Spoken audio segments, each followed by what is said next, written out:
Sebelumnya, kami akan menjelaskan mengenai apa itu penelitian kualitatif. Penelitian kualitatif adalah metode yang digunakan untuk memahami fenomena sosial secara mendalam, bukan sekadar mengukur dengan angka seperti dalam penelitian kuantitatif. Kemudian kita akan masuk ke dalam penjelasan mengenai budaya kritis pada penelitian kualitatif.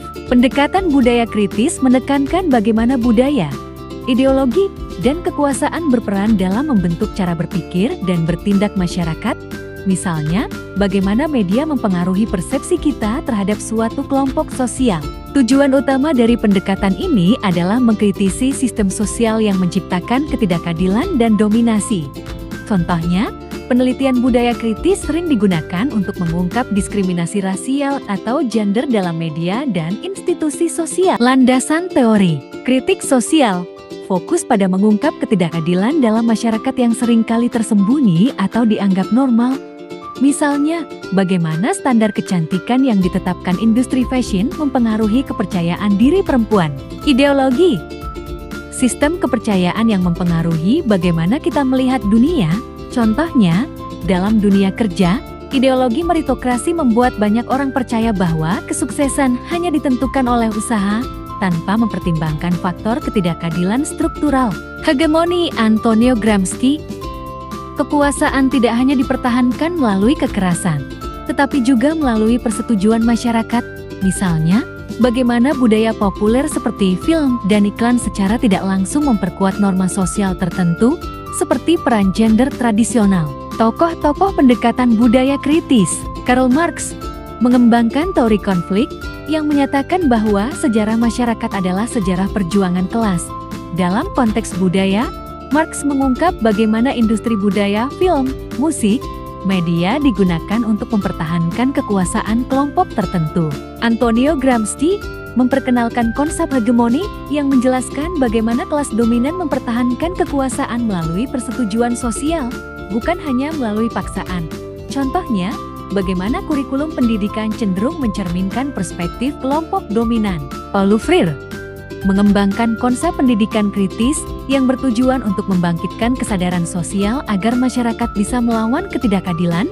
Pendekatannya sering digunakan dalam pendidikan alternatif yang memberdayakan kelompok marginal.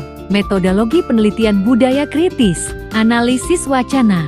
Metode ini mengkaji bagaimana bahasa digunakan dalam teks atau media untuk menyampaikan ideologi tertentu.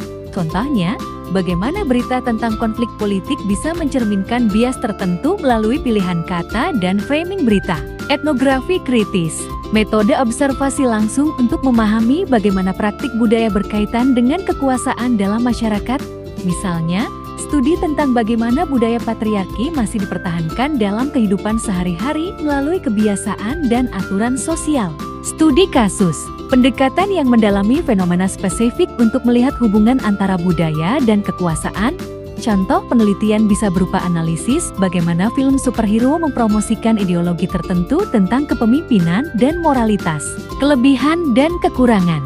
Kelebihan, mengungkap ketidakadilan dan dominasi. Pendekatan budaya kritis membantu mengidentifikasi bagaimana kelompok tertentu mengalami ketidakadilan dalam masyarakat, misalnya dalam representasi media atau kebijakan sosial. Mendorong perubahan sosial. Dengan mengkritisi struktur kekuasaan, pendekatan ini mendorong perubahan menuju masyarakat yang lebih adil.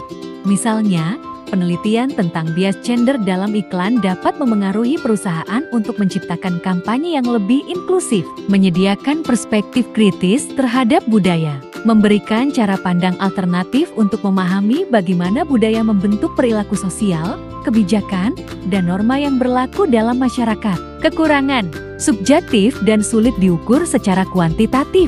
Hasil penelitian budaya kritis lebih bersifat interpretatif dibandingkan berbasis data numerik, sehingga sulit untuk diuji dengan metode statistik. Bisa dianggap terlalu ideologis. Pendekatan ini sering dikritik karena dianggap terlalu berpihak pada kelompok tertentu dan kurang objektif.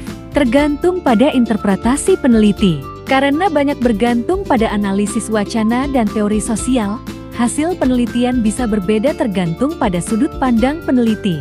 Kesimpulannya yaitu, pendekatan budaya kritis adalah alat yang kuat untuk memahami bagaimana budaya, ideologi, dan kekuasaan membentuk realitas sosial.